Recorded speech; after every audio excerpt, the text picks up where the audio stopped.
갈라디아서 5장을 한번 같이 잠깐 보겠습니다. 저희가 지난 주일 토요 기도회에서도 이 구절을 잠시 우리가 나눴는데요. 그냥 이 구절 자체만 잠깐 설명을 드리려고 합니다. 갈라디아서 5장 16절로부터 21절 말씀입니다.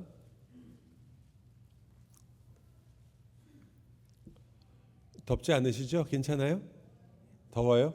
지금 에어컨 켰으니까 좀 있으면 시원해지실 거예요. 제가 웃도리를 좀 벗어도 될까요? 네.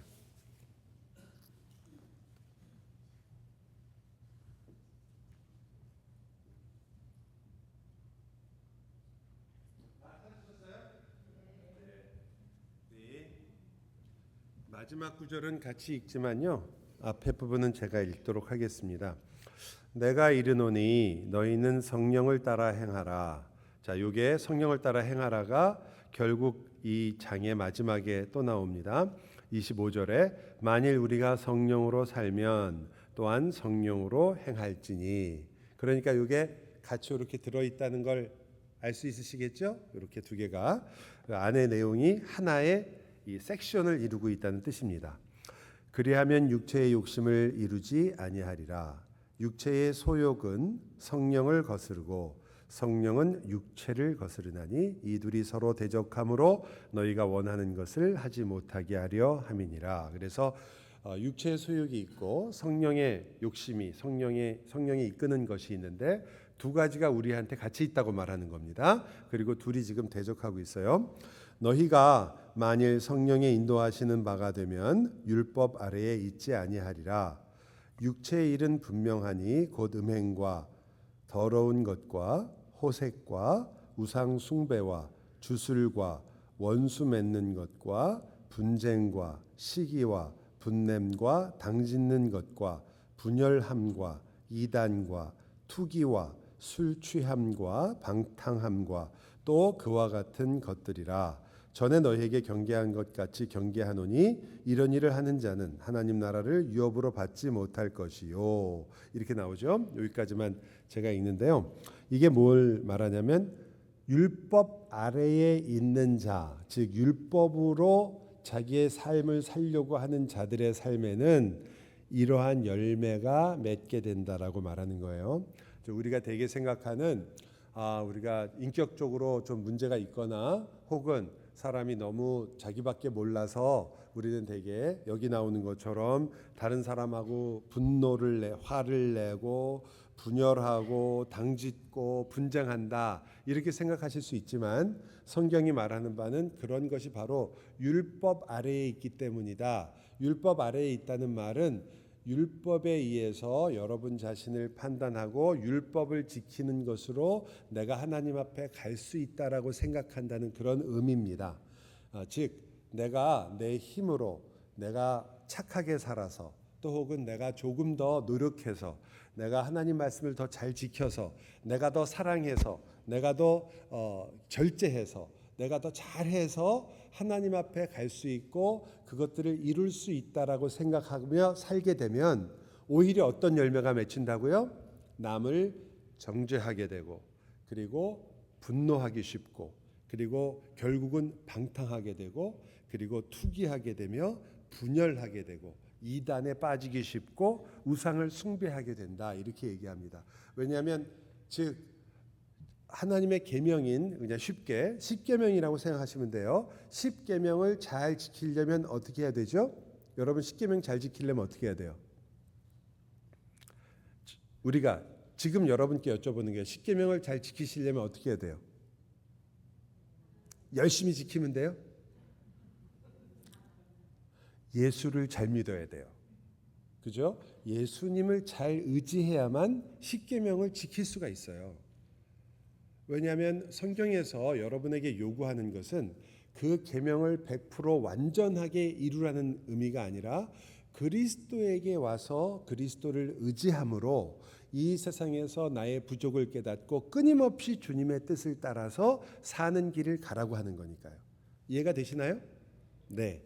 그렇게 돼서 여러분이 이제 여기 있는 이 내용을 생각하신다면 이 여기서 말하고 있는 내용들은 결국 우리로 하여금 저희가 지금 이 찬양에 대해서 이야기하려고 하는데 저희가 이 찬양에 대해서 의견이 몇 가지가 있어요. 여러 의견이 있습니다. 원래 시작은 뭐 찬양이 어디서 하느냐 이런 것들 때문에 많은 의견들이 있었지만 그러면 뭐 곡은 어떻게 하느냐 또 그럼 찬양에 뭐 어떤 것까지 할 수 있느냐 박수는 쳐도 되느냐 손은 들어도 되느냐 이런 수많은 질문들이 나왔고 거기에 대해서 각자의 의견들이 계세요. 자, 각자의 의견을 끝까지 서로 끝까지 주장하신다고 하면 의견이 저희 교인들 숫자만큼도 나올 수 있어요. 그죠? 그런데 성경은 뭐라고 얘기하냐면 그렇게 하게 되면 뭐가 되냐? 분열하게 된다라고 하죠. 자, 성경에서 우리가 분열을 할 수 있는 단 한 가지 조건이 있습니다. 성경에 우리가 분열을 할 수 있는 한 가지 조건이 있어요. 그것은 복음이 다를 때입니다. 그때는 분열해요. 왜냐하면 거짓 복음을 믿을 수는 없으니까. 그때는 여러분이 이 교회는 복음을 정확하게 가르치지 않는다 할 때는 여러분이 예배 중에도 일어나서 나가실 수 있습니다. 그것은 전혀 하나님을 모독하는 것도 예배를 모독하는 것도 아닙니다. 이건 복음이 아니다라고 확실하고 여러분이 그것을 신앙 양심과 성경으로 증명할 수 있다면 여러분은 예배 중에라도 일어서서 갈 수 있습니다. 청교도들이 그렇게 했죠. 성경책도 던졌어요. 설교하는 사람한테. 왜냐하면 당신은 우리를 지옥으로 끌고 가고 있다 이거죠. 그러나 그 사람이 뭐 연약하든지 그 사람이 문제가 있어서는 아니에요. 그가 전하는 복음이 문제인 거죠. 그래서 그렇게 하는 것을 제외하고는 교회는 분열을 허락하지 않습니다.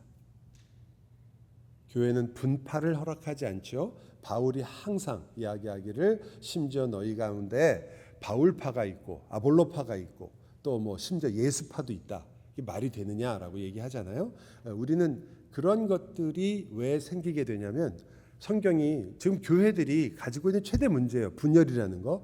왜냐하면 뭘 따라서 살기 때문에 육체의 소욕을 따랐기 때문입니다. 성경이 말하는 거예요.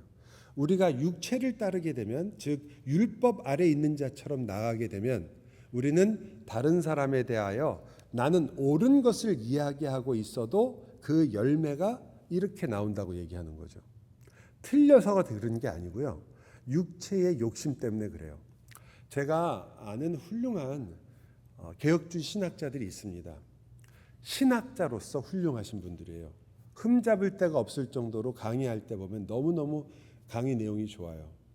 그러나 그들의 삶은 그리고 그들이 말하는 것들을 직접적으로 생활에 적용하는 것들은 전혀 아닌 분들을 저도 몇 분 알고 있습니다. 저는 그분들은 개혁신학자라고 생각하지는 않습니다.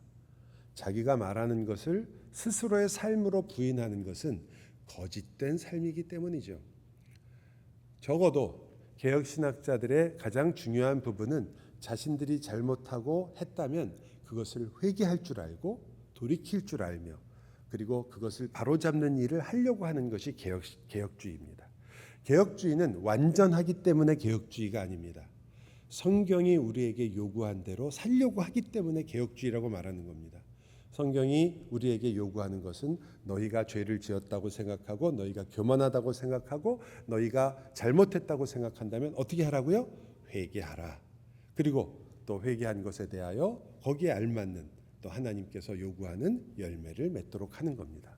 그게 개혁주의의 모습인데 자신이 잘못한 것을 끝까지 인정하지 않고 그리고 자기만은 옳은 이야기를 했기 때문에 틀리지 않다고 얘기하는 것은 그것이 다른 아무리 본인이 옳다고 하더라도 그 옳은 것이 자기 자신의 태도, 다른 사람을 무시하는 태도, 자기만이 잘났다는 태도, 자기만이 교만하다고 하는 그런 태도와 맞물리게 되면 어떻게 되는 거죠? 그게 죄가 되기 때문에 그것을 회개하지 않는 것은 올바른 신학자적인 태도가 아닙니다.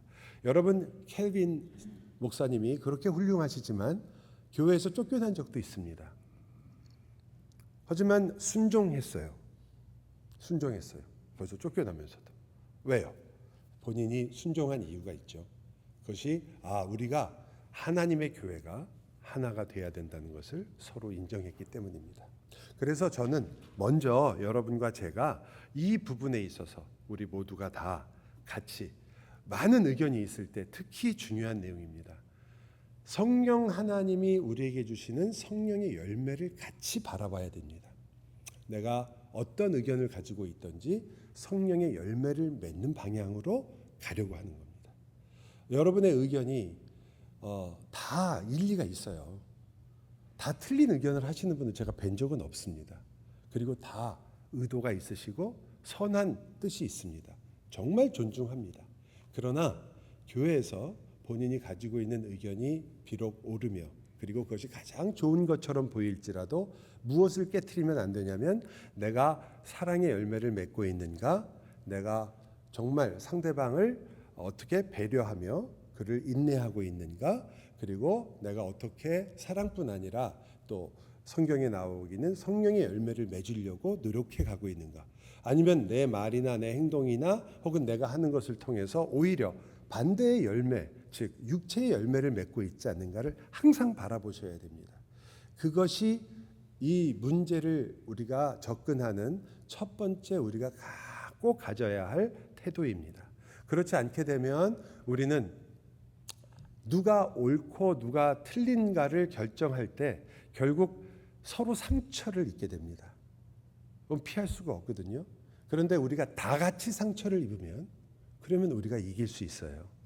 그런데 나는 승리자이고 너는 패배자라는 생각이 들기 시작하면 우리는 누군가 성도들이 그렇지 않은 나와 생각이 다른 분들이 분열이나 혹은 아픔을 겪게 됩니다. 그래서 그 부분을 우리가 더 많이 생각하고 그게 성숙한 교회의 모습이라고 봅니다.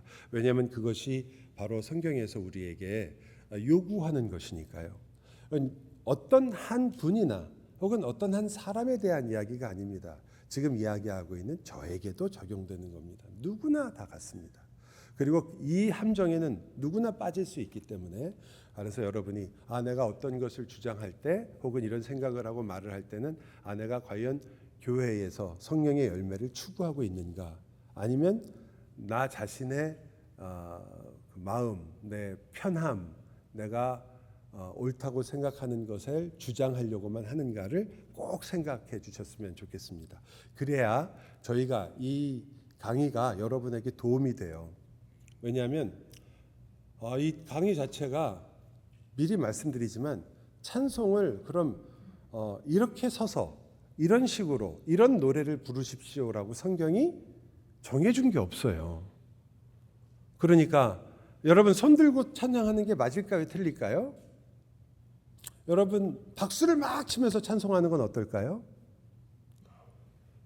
또 여러분 생각에 또 뭐가 있어요? 춤을 추며 찬양하는 건 어떨까요? 여러분과 제가 거기에 대해서 이야기를 할 때 되게 어려운 부분이고 이것은 기독교 역사 전체에서 이 문제가 계속되었던 거예요. 한 번도 여러분 생각에 그 요새 얘기 같죠? 제가 읽어드릴게요. 이게 언제적 얘기냐면요. 약 기원 후 200년 알렉산드리아의 클레멘트 150년에서 215년에 살았던 신학자가 있는데 그분이 한 말이에요. 나는 음악 자체를 반대하지는 않지만 예배 중에 방탕스럽고 떠들썩하고 소란을 피우거나 무절제한 모습을 원하지는 않습니다. 춤을 추거나 찬양대를 하거나 애굽인들이 치는 손뼉처럼 손뼉을 치거나 흥분에 빠지는 것처럼 그렇게 흥분하는 일을 나는 반대하기 때문에 경고하는 것입니다. 이때부터 찬송을 교회 음악이 없어졌어요. 한동안 몇백 년 동안. 왜냐하면 이분이 작곡가였어요. 작사가였고. 그런데 본인이 보기에 교회는 지금 질서가 없다 이거죠. 찬양대 왜 찬양대를 하느냐? 춤을 왜 추느냐? 왜 손뼉을 치느냐? 자꾸 흥분하려고 하느냐? 그래서 그것을 아예 찬송가 자체, 음악 자체를 금지해 버렸습니다. 기원 후 200년 초대 교부 때 일입니다. 우리가 되게 속사도라고 말하는 교부 때 일입니다. 이런 일들이 교회에 있었거든요. 옛날 일이 아주 옛날 일인데 지금하고 별로 다르지 않잖아요. 이것 때문에 우리가 고민을 많이 한단 말이죠. 그만큼 이 문제가 우리가 생각하는 것과는 다르게 어떤 정답이 무엇이냐라는 게 없어요. 일단 제가 말씀드리는 거예요. 그렇다면 이 공부 우리가 고민하는 게 의미가 있어지려면 여러분이 원칙 그리고 이것을 결정하기 다음 주에 할 거지만 이것을 결정하는 데에 우리가 생각하고 고려해야 될 원칙이 되게 중요해지는 거예요. 예를 들어 교회의 어떤 방향 또 성도들이 지금 어떠한 문화적인 상황에 있는지 그리고 성도들의 그 어떤 의미의 성도들이 정말 그것 때문에 어떤 상처를 받고 있는지 이 모든 것들이 상당히 중요한 내용으로 우리가 생각하는 것들이 될 수밖에 없는 것은 음악 자체를 어떤 식으로 해야 된다라는 것에 대한 내용이었기 때문에 그렇습니다. 오늘 그래서 제가 여러분에게 알려드리려고 하는 것은 음악과 찬송이라는 게 어떻게 시작됐을까? 성경에 명확하게 나와 있지 않지만 에스겔서를 볼 때 에스겔서 28장에 보면 에덴 동산 이야기가 나오고 에덴 동산에 하나님께서 너를 위하여 소파와 비파, 소고와 비파를 내가 준비했다라고 말씀드리는 걸 볼 때 심지어 에덴 동산에서부터라도 사실상 하나님을 찬송하고 찬양하는 모습이 있다는 거죠. 아담과 하와도 분명 주님을 찬양하고 찬송했을 것이라는 거예요. 뿐만 아니라 진정한 찬양은 조금 더 올라가서 인간을 창조하기 전에 하나님께서 하늘을 창조하셨죠. 그 하늘에는 무엇을 창조하신 거예요? 하나님이 거하시는 처소와 천사들을 창조하신 거예요. 하늘의 존재들. 천사들은 뭘 했을까요? 하나님께 찬송했겠죠. 우리들이 아는 것처럼 스랍들이 전부 이사야서 6장에서도 보면 하나님을 찬양하잖아요. 그것들이 있었기 때문에 인간이 창조되기 전에도 찬송은 있었습니다. 그러나 그것보다 더 오래된 찬송이 있을 겁니다. 그것은 바로 삼위일체 하나님의 찬송입니다. 성자가 성부를 찬양하며 성부가 성자를 찬양하고 성령께서 성자와 성부를 찬양하는 삼위일체 안에서의 찬양이 있을 겁니다. 예수님도 아버지를 높이고 찬송하셨잖아요. 그러니까 그 모든 찬송의 진짜 원형이라고 한다면 성부와 성자와 성령으로부터 시작되는 겁니다. 자, 여러분이 만약 찬송이라는 것이 어디서부터 시작이라고요? 그러면요, 사람으로부터가 아니라 하나님으로부터입니다. 그러니까 하나님의 본질과 하나님이 하시는 일이 찬송에 들어있다는 뜻이죠. 그것으로부터 시작돼서 실제로 찬양이라는 것이 우리가 거기서 이것은 우리가 성경 전체의 내용을 유추해서 알 수 있는 거예요. 그러나 실제로 악기에 혹은 찬송했다는 기록이 나오는 것은 우리들이 잘 알고 있는 유발이라는 사람입니다. 유발은 야발의 아들인가요? 동생인가요? 유발. 헷갈리는데. 어쨌든 그 유발이라는 사람이 누구 자손이냐면 가인 자손이에요. 근데 그가 이 악기에 최초로 악기를 만들고 악기를 연주했던 사람이 됩니다. 성경에 나오는. 그래서 어떤 분들은 가인의 자손이 이 악기를 만들었기 때문에 그래서 악기라는 건 세속적인 것이다라고 말씀하시는 분이 있어요. 그것은 어쩌면 우리가 성경을 보는 데 있어서 가인은 나쁜 사람, 아벨은 좋은 사람 이렇게 생각하기 때문입니다. 여러분 대단히 죄송하지만 가인의 후손 있죠? 가인의 후손은 그래서 한 명도 있고 없고를 떠나서 어차피 가인의 후손뿐 아니라 아벨과 그 후에 나오는 함, 셈, 야벳이 나오는 그 모든 이야기 속에 노아 홍수 때 다 죽고 노아밖에 안 남았어요. 노아의 자손밖에. 예? 그러니까 누가 좋고 누가 나쁘고의 얘기가 아니에요. 지금 하나님께서 하나님의 약속이 어떻게 진행되는가를 보여주는 거기 때문에 이 유발을 통해서 악기를 만드신 것은 인간의 타락에도 불구하고 하나님께서 우리에게 악기를 주셨으며 그리고 악기와 음악 자체도 우리가 생각하는 것처럼 그렇게 순수하고 그것은 언제나 깨끗하고 중립적이고 음악을 하신 분들께는 조금 죄송할지 모르지만 음악은 언제나 아름답고 항상 고귀한 것이 아니라 음악도 타락했다는 걸 말하는 겁니다. 음악 자체도 사실은 타락해서 하나님께 영광을 돌리기보다는 음악 자체나 혹은 음악이 추구하고자 하는 사람이나 혹은 이러한 것들을 자연이라든지 이런 것들을 오히려 더 찬양하게 되는, 즉 음악 자체도 하나님께 영광을 돌리지 않는 그런 타락에 처음에 들어가게 된 거죠. 그러니까 음악도 어떻게 해야 돼요? 구원을 받아야 돼요. 음악 자체도. 여러분이 로마서 8장을 보면 이 세상의 모든 만물들이 다 피조물과 함께 우리들 때문에 다 지금 한숨 쉬고 있어요. 왜? 구원의 때를 기다리는 거죠. 여러분이 인간이 그런 줄 모르셨겠지만 인간은 모든 만물의 대표로서 하나님께서 세웠기 때문에 여러분이 죄를 지은 것들을, 우리가 죄를 지은 것들을 함께 신음을 하게 됩니다. 그건 너무나 사실이잖아요. 예? 환경 한번 보세요. 환경론자들이 매일 하는 마지막 얘기가 뭔지 아세요? 사람만 없었으면 이 지구가 얼마나 깨끗하고 좋았을까. 사람만 없었으면. 예? 인간이 사실은 이 모든 것들을 불러일으키는 존재라는 뜻이죠. 그건 왜냐하면 인간이 그 대표이기 때문에 그렇습니다. 그리고 이 음악이 타락한 것 때문에 우리는 그래서 끊임없이 그저 음악을 좋은 것이고 거기다가 곡을 붙이고 노래만 부르거나 가사만 바꾸면 이 음악은 괜찮다고 생각하는 것이 아니라 음악 자체 그리고 음악이 추구하는 모든 것들 속에서 장르하고는 상관없을지 모르지만 예를 들어 힙합은 악하고 그리고 클래식은 선하다 이런 건 없어요. 그러나 그 장르 안에서 인간은 충분히 타락한 음악을 만들어내는데 왜냐하면 인간 자신이 타락했기 때문입니다. 음악은 혼자서 노래하지 않습니다. 음악을 녹음해서 녹음기를 틀지 않는 이상은 그 음악은 반드시 인간으로부터 나온 거죠. 그죠? 어떤 음악이 있는지 인간과 관계가 있습니다. 그리고 이 음악을 만든 인간이 타락했기 때문에 이것은 바꿀 수 없는 그리고 우리가 계속 싸울 수밖에 없는 내용이 된 거예요. 그래서 여러분 찬송하고 찬양한다는 일은 그것 자체가 영적으로 말하면 대단한 전쟁이 되는 겁니다. 즉 우리가 음악적으로도 우리가 하나님께서 무엇을 원하시며 무엇을 기뻐하시는가를 잊지 않고 찬양하려고 하기 때문입니다. 미리 말씀드리지만 강의는 50분에 끝납니다. 중간이 되더라도 끝이에요. 하다가 아멘으로 끝입니다. 예. 그래서 제가 진도를 조금 빨리 빼도록은 할게요.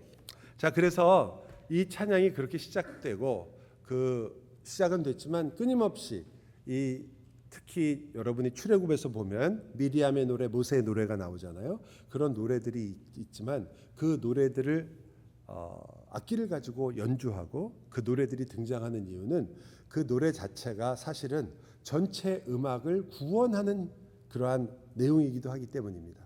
그것은 단지 음악과 노래만 하는 것이 아니라 우리가 찬송할 때 우리는 그 찬송이라는 음악이라는 것을 함께 구원하고 있습니다.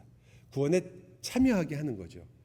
우리가 하나님을 찬양하는 것으로 악기를 사용하게 되었을 때 그것은 반드시 이러한 역할을 하게 됩니다. 그러나 여러분 오해는 하지 마세요. 그럼 찬송가만 하면 되는 게 아니고요. 그 찬양이나 혹은 일반적으로 우리가 말하는 일반 노래조차도 그 노래 자체가 가지고 있는 추구하는 방향과 그리고 그것이 하나님과 하나님을 경유하는 그러한 마음과 그리고 이 땅에 하나님께서 주시는 일반적인 은혜를 인지하고 찬양하고 있다면 그 찬양도 그 노래들도 당연히 하나님의 구원에 참여하게 됩니다. 왜냐하면 그것들이 추구하는 방향이 있으니까요. 하지만 아시다시피 가요라는 게 그것을 하는 가요가 어디 있겠습니까? 가요는 다 인간을 위한 노래잖아요. 그러니까 그 노래들은 아무리 좋고 우리에게 눈물을 쏟는다고 할지라도 애석하게도 우리가 성경이 말하고 있는 구원의 노래에 참여하기에는 너무나 힘든 것들입니다. 여러분과 제가 천국에서 부를 유행가는 천국에서도 유행가가 있을 거 아니에요. 여러분은 그럼 매일 아침부터 저녁까지 할렐루야 그러다 끝날 줄 아셨어요? 네? 안 그래요. 그곳에서도 우리의 노래를 부를 겁니다. 왜냐하면 거기에는 우리의 인생이 수많은 찬송가로 우리의 인생이 있기 때문입니다. 그 우리의 인생이 그리스도 때문에 불려진 그 노래들이 바로 그게 우리가 부를 진짜 유행가요, 가요예요. 여러분의 노래, 주님이 나를 위해서 이렇게 역사하셔서 내 마음과 생각이 바뀐 그리고 내 가치관이 바뀐 노래들 그리고 내가 그래서 이 세상 속에서 어떻게 살고 있는가를 보여주는 그저 슬프고 어둡고 그리고 우리 자신을 쥐어짜야 나오는 노래들이 아니고 인간의 악함을 이야기함으로써 우리가 함께 공감하면서 우는 노래들이 아니라 정말 인간은 가치가 있으며 그것들을 얼마나 하나님이 귀하게 창조하셨는가를 기초로 했던 수많은 노래들이 제 추측이지만 아마 유행가 가사로서 유행하지 않을까 생각합니다. 제가 이렇게 말씀드리는 것은 문화 전체가 하나님의 구원 속에 들어있다는 뜻입니다. 찬송가만 구원받는 게 아니라 모든 노래들이 구원을 받아야 하기 때문이죠. 그러한 생각으로 여러분이 조금 접근하신다면 교회에서는 예배에 사용하는 음악, 그리고 우리가 연주에 사용하는 음악, 연주라는 건 여러분과 제가 그 연주를 통해서 그 기쁨도 있고 느낌도 있고, 사실 제 개인적인 표현으로는 천국에서 부를 유행가들이에요. 그 많은 노래들이 예를 들어 우리가 자주 많이 부르는 요즘 은혜라는 노래 있잖아요. 은혜 은혜였소 모든 것이 은혜. 그거는 가사 자체가 굉장히 좋으니까 많은 분들이 좋아하지만 상당히 개인적인 노래죠. 그죠? 어떤 분이 자기의 신앙 체험 속에서 나온 노래입니다. 그거는 사실은 예배의 찬송가로 부르기에는 상당히 부족한 점이 많이 있어요. 하지만 모든 성도들이 함께 부르기에 너무나 좋은 노래입니다. 그리고 그 연주를 할 수도 있고 박수를 칠 수도 있고, 그리고 우리가 그것으로 은혜를 나눌 수도 있습니다. 그런데 그런 노래가 찬송가에 너무너무 많아요. 너무너무 많아요. 자, 이 찬송가가 나오기까지 어떤 일들이 있었냐면, 처음에는 아까 말씀드린 것처럼 찬송가 자체를 부르지 않게 됐었고, 그 당시에는 악기 사용도 굉장히 좋아하지 않았습니다.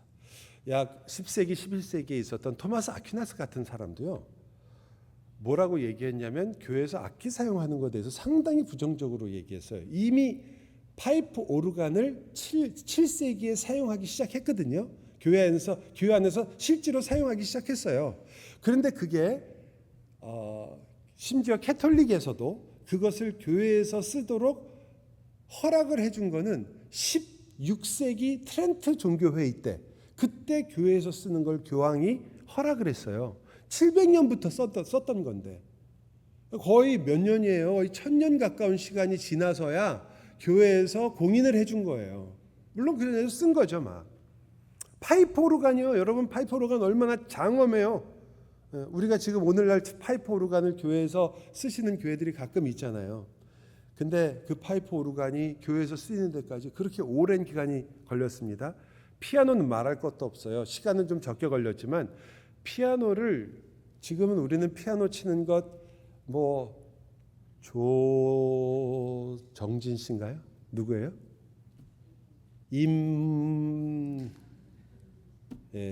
제가 요새 이름을 너무 잘 잊어버려서 걱정이에요, 진짜. 어쨌든 그런 분들 피아노 보면서 어떻게 저렇게 피아노를 잘 치고 막 그냥 하늘의 소리 같다 그러잖아요. 저희가 이미 피아노에 그만큼 익숙하죠. 피아노가 처음 나왔을 때는 아무도 좋아하지 않았습니다. 깽깽이 소리 같고 건반 두드리는 소리가, 그때 피아노가 발전을 안 했으니까 땡땡땡 거렸을 거 아니에요. 그래서 아무도 피아노를 좋아하지 않았고 교회에서는 절대 쓸 수 없었습니다. 그러나 교회로 들어오게 된 거죠. 악기는 어떤 면에서 여러분이 얼만큼 익숙하냐의 문제이기도 합니다.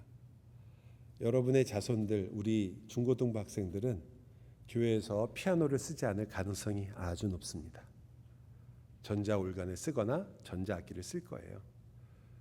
그 아이들은 전자기타나 일렉 하는 소리들을 전혀 거부감 없이 받아들일 겁니다. 저희들은 그렇지 못하죠. 일렉 소리가 그렇게 저희에게는 익숙하지 않은 분들이 워낙 많으시죠. 그리고 너무 시끄럽고, 제일 어려운 거예요. 시끄러운 거. 정신 하나도 없다. 저 소리란 소리 정신 하나도 없어진다. 이런 게 우리가 되게 느끼는 바니까요. 제가 이 말씀을 드리는 이유는 어떤 악기든지 시대별로 그 악기가 받아들여졌던 문화가 있다는 겁니다. 그리고 앞으로 여러분이 좋아하건 싫어하건 우리의 자손들에게 쓰여질 악기는 우리가 썼던 악기는 아닐 가능성이 아주 높습니다. 물론 싸울 수는 있어요. 왜? 우리가 생각하는 클래식한 그러한 악기들이나 그런 것들이 얼마나 사람의 마음에 좋은데, 너희도 맨날 일렉만 쓰지 말고 첼로를 써라. 그러면 첼로 일렉을 쓸 겁니다. 이 일반 소리에는 이제 거의 아이들의 감정을 움직일 수가 없기 때문에 자기의 감정을 표현하기가 어려우니까요. 그러니까 그런 것들이 문화적으로 있다는 거죠. 그러니까 그런 것들은 우리가 어느 게 좋고 어느 게 나쁘다라고 얘기하기보다는 차라리 이것은 내가 좋아하고 내가 좀 싫어한다. 혹은 이것은 우리의 문화에 맞고 문화에 맞지 않는다. 이렇게 얘기하는 것이 더 정확한 표현이라는 뜻입니다. 이 기독교 역사적으로 이 일 때문에 얼마나 많은 일이 있었고 이제 그렇게 초대 교회를 지나서 중세에 오면서 찬송이라는 것도 굉장히 많이 변했어요. 찬송은 사실상 한 600년 7세기부터는 평신도 그리고 사제 이것이 아주 분명하게 구분이 됐습니다. 로만 캐톨릭이 나오기 시작했을 때예요. 그때가 여러분은 로만 캐톨릭은 옛날부터 있었다고 생각하시지만 실제로 캐톨릭이라는 것은 저희도 캐톨릭입니다. 저희도 캐톨릭이에요. 저희가 말하는 이래서는 안 된다라고 말하는 건 로만 캐톨릭입니다. 저희가 여러분 매일 사도신경 우리가 요즘 안 하고 있지만 사도신경 고백할 때 거기 거룩한 공회와 이렇게 얘기하죠. 이게 Holy Catholic Church예요. 근데 이제 요사이는 그 캐톨릭이란 말이 하도 로마 그 캐톨릭하고 똑같으니까 그걸 단어를 바꿔서 쓰죠. 예, 캐톨릭이라는 단어를 안 쓰고 Universal이라는 단어로 바꾸거나 이렇게 바꿔요. 그 캐톨릭이라는 건 Universal이라는 말이에요. 공교회다. 모든 교회를 뜻한다. 우리도 그 공교회입니다. 근데 어쨌든 그 교회 안에 그 로만 캐톨릭에서도 찬송을 어떻게 했냐면 그때부터는 사제만이 그 찬양을 적어도 성직자나 성직자에 준하는 사람만이 노래를 부를 수 있었어요. 일반 성도들은 찬송을 하기에는 부적격했다고 보는 거죠. 참 지금 생각하면 이상하지만 그때 사람들은 그것을 믿고 있었습니다. 왜? 사제들이 지금 거룩한 성가를 부르잖아요. 성가. 성가대예요. 그때는 이름 그대로 성가대가 되는 거예요. 거룩한 노래를 부르는데 사제가 부르는 게 너무 마땅한 거예요. 평신도들은요. 거룩하지 않지. 기분 나쁘시죠? 목사는 어떻다고요? 거룩하고. 여러분은 거룩하지가 않아요. 그래서 그 노래를 할 자격이 없어요. 찬양 학교가 있는데 그 학교에 있는 사람도 거의 다 사제가 될 사람들이에요. 그래서 그 사람들이 성가대를 조직해서 찬양을 했어요. 그 찬양을 어디서 했냐면 앞에서도 하지만 뒤에서도 했습니다. 그래서 뒤에서 이 2층에서 마치 하늘에서 그 소리가 쫙 내려오는 것처럼. 그러니까 이 음악적으로 본다면 모든 장치를 다 생각한 거예요. 그 당시에 아주 자세한 것까지 조그만 것까지 굉장히 조심했고 이 성당을 지을 때도 그 소리가 잘 되도록 성당은 길게 짓습니다. 절대 이렇게 옆으로 안 갑니다. 왜냐하면 그 소리가 굉장히 중요하니까요. 그 음악에 대한 이 로만 캐톨릭의 집착이라는 건 어마어마했습니다. 어느 정도였어요? 그 찬송을 부를 때 찬송을 할 때 여자는 할 수가 없잖아요. 또 당연히 여자는 거룩하지 않습니다. 예. 거룩하지 않. 그래서 못하니까 소리를 내야 될 거 아니에요. 소프라노 어떻게 했어요? 남자를 거세한 거예요. 그래서 그 아이 어릴 때 거세해가지고 그 소리를 내게 한 거죠. 카운터 테너보다 정도가 아니라 아예 그렇게 거세한 사람이 노래를 부르게 한 거죠. 여자 목소리를 그 어릴 때 목소리를 그대로 유지하게 해서요. 이런 일들을 했을 정도입니다. 그리고 왜 성가되는지 아시죠? 저 사람들은 특별한 사람들인 겁니다. 그래서 성가대가 있죠. 종교 개혁이 일어났을 때 제일 먼저 예배의 개혁이 먼저 일어났습니다. 많은 분들이 이신칭의가 먼저인 줄 아시지만 사실상 웨스트민스터 그 모임이 있었을 때 제일 먼저 정한 것은 예배 모범이었습니다. 왜냐하면 케빈이나 루터나 쯔윙글이나 모두 다 그 부분에 굉장히 관심이 많았거든요. 그 당시에 미사라는 것은 실제로는 제사였습니다. 미사라는 것 자체가 제사와 같기 때문에 제사장이 하듯이 여러분 연기 이렇게 들고 다니잖아요. 왜? 성전에 연기를 피우죠. 그러니까 지금 우리는 기도가 그 연기 향이라고 보지만 그러나 캐톨릭의 입장에서는 이 사제가 제사장이고 그리고 제사장이 제사를 하고 있는 거고, 다행히 예수님이 오셔서 옛날같이 짐승은 잡지 않지만 그러나 그 모든 내용들을 그대로 가져가려고 했습니다. 그 성전에서 옛날에 했던 것들을. 그래서 그 향을 피우고 흔들고 하는 것들은 다 그러한 잔재들이 남을 수밖에 없는 거죠. 그리고 여러분이 가시면 들어갈 때 이렇게 성수를 찍잖아요. 성수. 안 가보신 분은 모르시겠죠. 성수를 찍어서 성부와 성자와 성령의 이름으로 해서 이 성호를 긋습니다. 성호를 긋는 이유가 뭘까요? 미신입니다. 미신. 여러분이 지금 굉장히 어려운 순간에 닥쳤어요. 그래서 어떻게 할 줄을 모르는데 십자가 목걸이를 내가 갖고 있어요.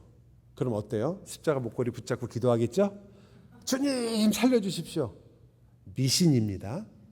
십자가 목걸이는 장식용으로는 사용하시는 게 문제도 없고 좋은 장식용이 될 수 있지만 아무런 능력이 없죠. 여러분이 영화를 너무 많이 봐서 우리는 십자가를 갖다 대면 마귀가 도망갈 거라고 생각하시는데 이미 거기에 익숙하기 때문에 마귀는 전혀 끄떡없습니다. 그래서 그것을 익숙하기 위해서 마귀들도 교회를 정기적으로 다닌답니다. 네. 절대 소용이 없습니다. 그것을 미신이라고 합니다. 그것이 켈빈이나 루터나 쯔윙글리가 가장 반대했던 것들이죠. 교회 내에서 그래서 그러한 모든 이 하나님이 원하시고 하나님께서 기뻐하시며 하나님이 요구하지 않은 것들을 만들어낸 모든 것들을 반대했습니다. 근데 음악에 대해서는 세 분이 견해가 달랐습니다. 루터는 그리고 켈빈은 쯔윙글리는 그 당시로 본다면 음악적으로 굉장히 천재적인 분들이었어요. 세 분 다. 아주 뛰어난 사람들이었습니다. 켈빈도 그렇고 쯔윙글리도 그렇고 루터도 마찬가지죠. 루터는 찬송가를 여러 개 작곡을 할 정도니까. 근데 루터는 어떤 생각을 했냐면 음악이야말로 하나님이 주신 가장 귀한 선물 중에 하나이기 때문에 성경 다음으로 생각했습니다. 그 정도로 한 말이 본인이 한 말이니까요. 그래서 그 음악을 교회에 물론 경계하는 마음도 있었지만 들여오면서 그렇게 교회에 정착한 것을 코랄이라고 하는 겁니다. 독일 코랄이에요. 독일에는 찬송가를 코랄이라고 부르는 거나 마찬가지죠. 그래서 코랄이라는 즉 사성을 만들고 거기에 맞춰서 곡을 만들어서 사부로 찬송을 할 수 있고 화음을 넣을 수 있도록 한 거예요. 칼빈이 보기에 그것은 매우 위험했습니다. 그렇게 사부로 찬송을 하면 너무 아름답다는 거죠. 음악이. 그리고 너무 아름다우면 어떻게 돼요? 하나님에 대한 생각보다는 음악에게 마음을 뺏긴다라고 생각한 거죠. 지금 생각해 보시면 어때요? 일리는 가지만 그러나 글쎄 그럴까라는 생각은 드실 거예요. 그가 이런 생각을 한 것은 자기만의 생각이 아니에요. 어거스틴이 이렇게 말했습니다. 어떤 음악은 음악 자체의 아름다움 때문에 참된 경건에서 자신을 떠나게 한다. 그 당시엔 그런 생각이 있었던 거죠. 음악이 가지고 있는 그 파워를 굉장히 잘 알았습니다. 칼빈이. 그래서 칼빈은 일단 악기는 사용하지 않았습니다. 어떤 악기든지 사람을 매니플레이트 했다고 생각한 거죠. 어떤 악기든지 그 악기 자체가 사람의 마음을 조작할 수 있다. 그러므로 악기는 안 된다. 하나님께서 주신 내추럴한 악기, 목소리만을 쓴다. 두 번째, 찬송은 시편만을 찬송한다.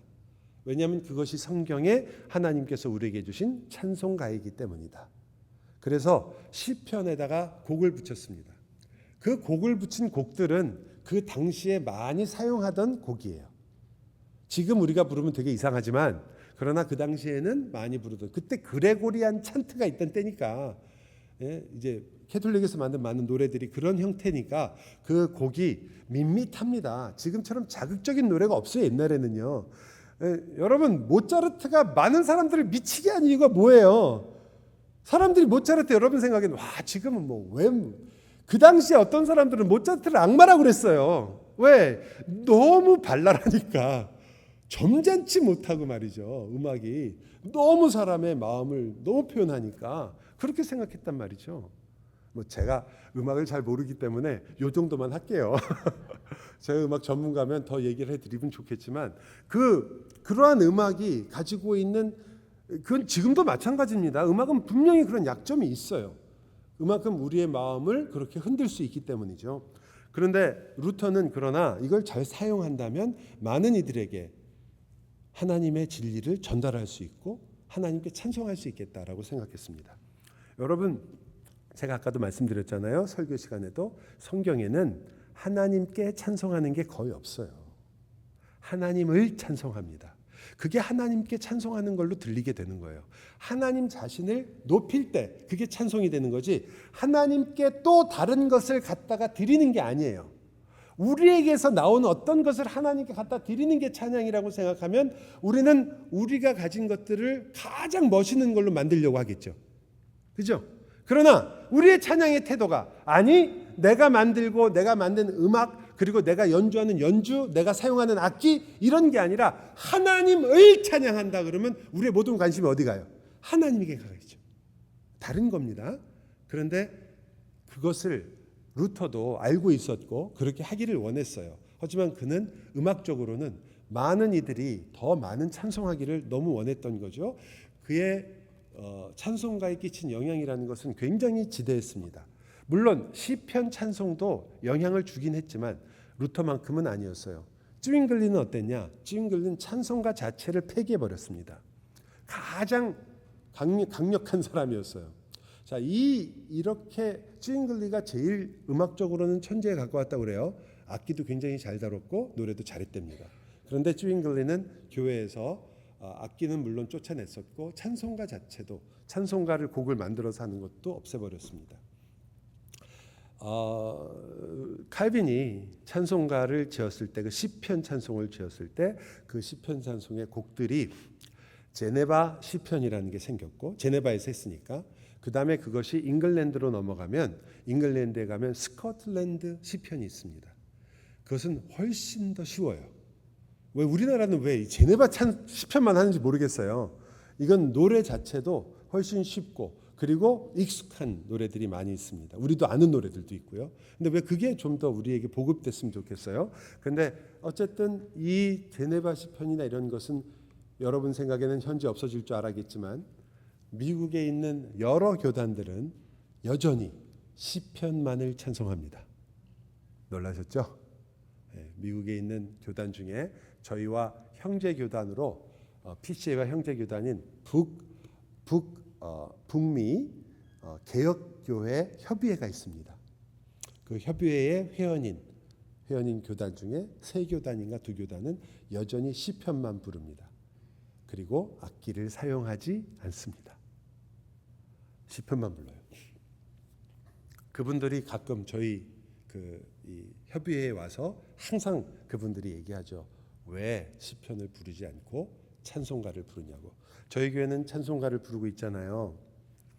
여러분, 찬송가라는 것은 어떻게 생겼냐면 그 곡들 중에 여러 곡들이 모아져서 이제 찬송가라는 것이 생기게 됐는데, 지금 우리가 가지고 있는 찬송가는 실질적으로는 찬송가라고 부르기보다는 50%가 넘는 게 복음 찬양곡들이에요. 근데 칼빈은 그렇게 했고 쯔윙글리는 그렇게 했지만 성공회에서는 자기들의 성공회 찬양 스타일이 있었고, 하지만 대부분은 반주가 없었습니다. 무반주로 곡을 그때까지만 했었어요. 여러분, 웨슬레가 찬송을 많이 했을 것 같죠? 아니요. 웨슬레는 이렇게 말했습니다. 나는 교회 음악에 악기를 사용하는 것을 반대하지 않는다. 단 보이지 않고 들리지 않으면. 보이지 않고 들리지 않는데 어떻게 음악을 하라는 거예요? 웨슬레도 반대했습니다. 우리가 알고 있는 한, 우리가 기억하고 있는 종교개혁의 그 아들들, 또 종교개혁에 직접 있었던 분들 중에 찬송가에 대해서 긍정적인 분은 우리가 알고 있는 루터 한 분입니다. 루터도 항상 조심했어요. 물론 우리처럼 그냥 좋으면 부른다 이런 거 아니었어요.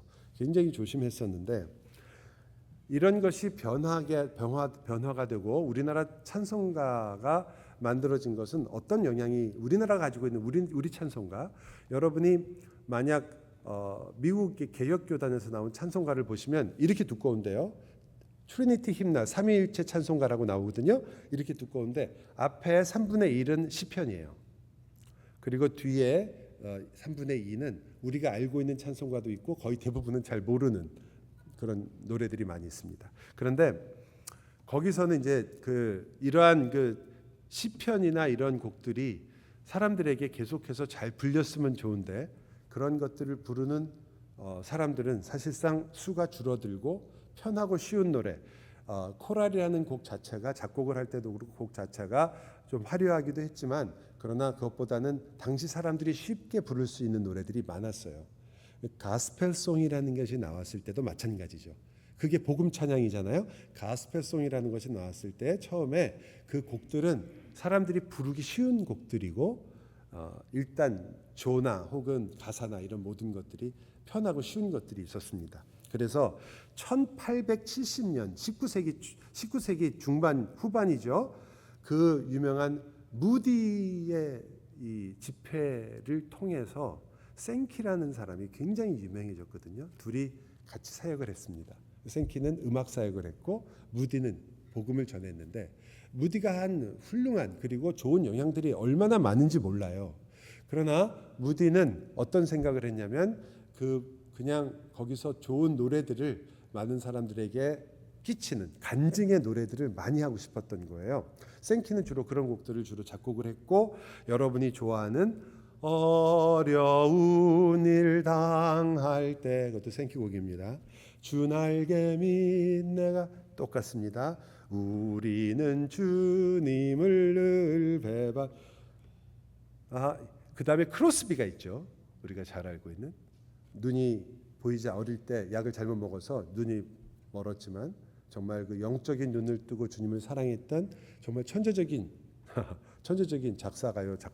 작사가 중에 한 명이죠. 그래서 그 크로스비가 만들었던 예수로 나의 구주 삼고 나의 갈 길 다가도록 이거 다 그런 비슷한 곡. 대개 이 곡들이 약간 민요풍인데 하나님의 진리 등대 이 몸의 소망 무행가 저 장미 꽃 위에 있을 주 예수 내 맘에 들어와 계신 후 나 주를 멀리 떠났다. 다 이때 만든 찬송가입니다. 전부 우리 기준으로 말하면 엄밀하게 말하면 찬송가가 안 됩니다. 이거는 개인적인 신앙을 고백하는 것이기 때문에 찬송가로 부르기에는 매우 부족합니다. 찬송가는 중요한 특징을 갖고 있거든요. 모든 사람이 공예배에서 부를 수 있는 것. 자기의 개인적인 신앙적 고백이 아니라 모든 이들이 함께 고백할 수 있는 내용. 모든 이들이 그 찬송가를 통해서 자기 개인의 인생이 아니라 예를 들어 우리가 좋아하는 찬송이지만 나의 사랑하는 책 비록 헤어졌으나 헤어진 적이 없는 사람은 어떻게? 근데 여러분 다 끝나면 아멘 그러잖아요. 그죠? 찬송가로서는 노래 곡은 좋아요. 그리고 여러분이 상상할 수 있어요. 하지만 엄밀한 의미에서 찬송가로는 받아들이기 어려운 것들이에요. 근데 그 찬송가로 다 지금은 들어와서 공예배에서 사용되고 있게 된 거죠.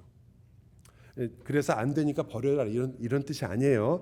여러분 이 찬송가가 그렇게 들어왔을 때 그럼 이게 타협이냐 아니면 이것들이 가능한 것이냐에 대해서 우리가 보려고 하는 거예요. 이게 과연 만약에 이것을 우리가 받아들이지 못한다면 저희 교회도 시편만 불러야 돼요. 성경에 있는 것들은 제가 요걸 마지막으로 시간이 없으니까요. 요걸 마지막으로 말씀드릴게요. 어떤 분이 CCM을 왜 교회에서 부르느냐 또 혹은 심지어는 우리가 찬송가로 쓰고 있는 많은 것들이 문제인데 왜 이걸 부르느냐 했을 때 이렇게 얘기했습니다.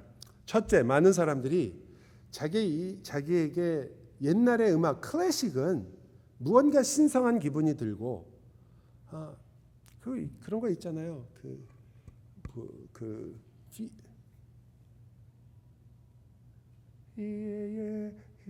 뭐죠? 라틴어도 까먹었어요. 빠바밤 하는 그런 하늘에서 울리는 소리 같은 거. 그리고 지금 찬송가에 안 들어가 있지만 얘는 새 찬송가에 들어 있어요. 아베 아베 인간으로. 여러분은 아베 마리아밖에 모르잖아요. 아베 예수도 있습니다. 그 아베라는 뜻은 그런 곡들은 무언가 천상의 소리, 무언가 괜찮은 것, 클래식은 역시 가요랑 다른 것, 이런 생각들로 이건 안 된다라는 것은 근거가 없다고 생각하는 거죠. 최신 음악을 반대하는 것, 옛날 것이 무조건 좋다는 것은 꼭 옛날 것이 더 우수한 것이라는 것은 우리가 꼭 맞는 생각은 아니다. 두 번째는 나한테 익숙하지 않으니까 반대하는 겁니다. 그것도 설득력 있는 방식은 아니다.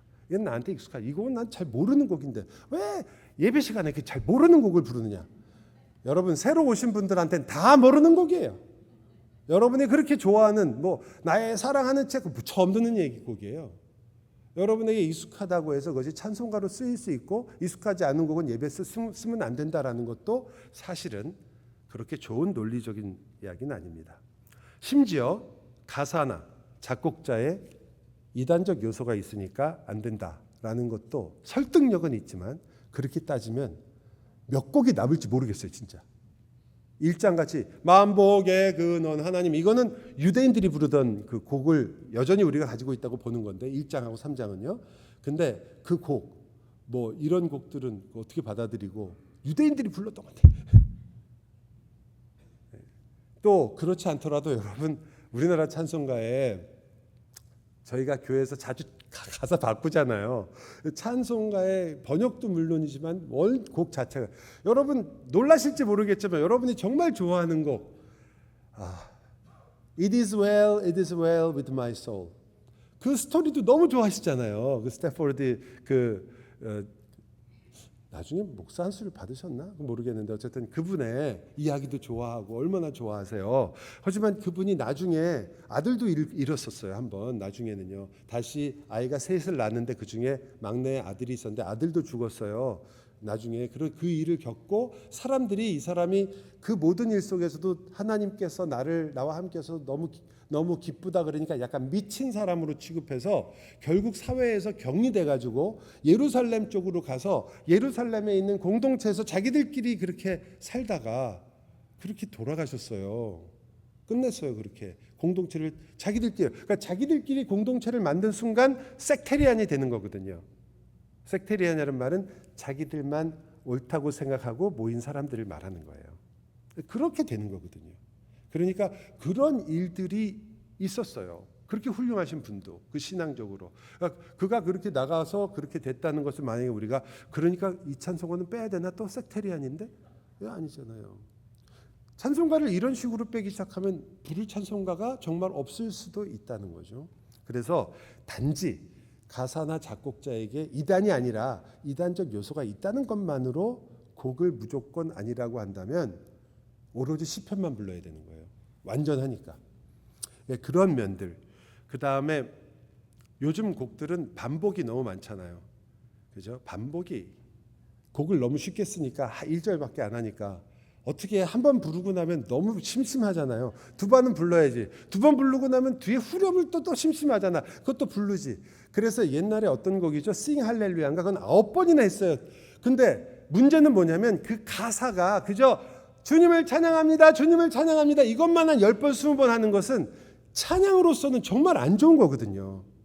아까 뭐라 그랬어요? 하나님을 찬양하는 거지. 하나님께 내 모든 찬양 드립니다가 아니거든요. 그러면 그 가사에 그 하나님이 누구시며 내 찬양을 받으실 분이 누구신가가 나와야 되는 건데 그냥 주님을 찬양합니다. 주님을 찬양합니다. 주님을 찬양합니다. 그건 찬송이라고 부르기에 적당하지 않게 되는 거죠. 그러나 그럼에도 불구하고 그것을 짧고 그 구절만 있다고 해서 찬송가가 안 되는 것은 또 아니란 말이에요. 그래서 이런 것들을 우리가 생각해 볼 때 우리가 찬송가라는 걸 오늘날 가지고 있게 되고 우리가 부르게 되고 예배에는 우린 찬송만 불러서 좋아했는데 그리고 찬송가를 부르는 게 참 자부심이 있었고 이 찬송가가 역시 가장 좋은 거라고만 생각했는데 하지만 그렇기 때문에 찬송가만을 부르는 것은 아니다. 그것은 논리적으로는 합당하지 않다. 그러나 정서적으로, 문화적으로는 합당합니다. 저희에게는 익숙하며 저희가 좋아하며 그 가사들을 우리가 사랑하는 것들이 많기 때문에 제가 또 여러분이 그래 그럼 우리 교회 다음 주부터 찬송가 안 부르는 거야? 아니요, 그렇지 않습니다. 제가 말씀드리는 것은 우리가 부르는 찬송가 안에서도 이러한 것들이 있고 또 심지어 여러분이 좋아하는 내 주여 뜻대로 마탄의 사수입니다. 오페라 중에 일부분이죠. 또 우리나라 삼천리반도 금수강산, 그것도 오페라에서 나온 거잖아요. 그런 곡 되게 많아요. 제일 심한 건 하늘 가는 밝은 길이 아니로리. 여러분, 그런 곡들은 다 버려야 할까요? 아니거든요. 그렇다면 이것을 받아들일 근거가 있느냐, 그게 중요한 거죠. 우리는 성경적으로 이것들을 받아들이고 우리가 찬송가를 부를 수 있는 근거가 있느냐. 근거가 없다면 우리는 당연히 시편을 불러야 합니다. 다른 거 부르면 안 되죠. 이런 곡들이 가지고 있는 여러 가지를 살펴봤을 때. 그런데 우리는 왜 부를 수 있느냐, 그리고 불러야 되는가, 다음 주에 우리 함께 같이 살펴보도록 하겠습니다.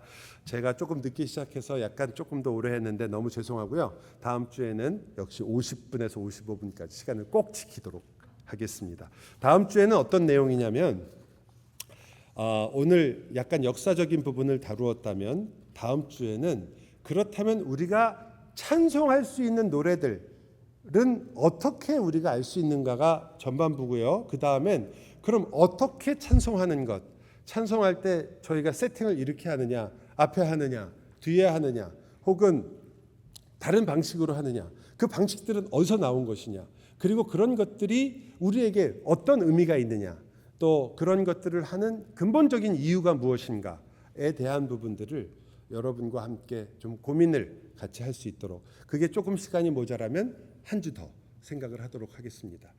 그리고 여러분 강의를 들으시는 중이니까 적으시는 분도 계시겠지만 혹시 생각나는 점이 있으시면 질문을 나중에 무조건 받을 거 아니고요. 지금 적어 놓으세요. 적어 놓으셔서 저한테 혹은 목사님한테 혹은 헌금함에다 넣어주세요. 내가 들은 강의 중에 이런 것이 이해가 안 가거나 혹은 이런 것들도 좀 설명해 주십시오라고 하는 게 있으면 꼭 넣어주시면 저희가 도움이 되고 퀘스천이 있으면 마지막 날에 몰아서 같이 답변을 해드리도록 하겠습니다.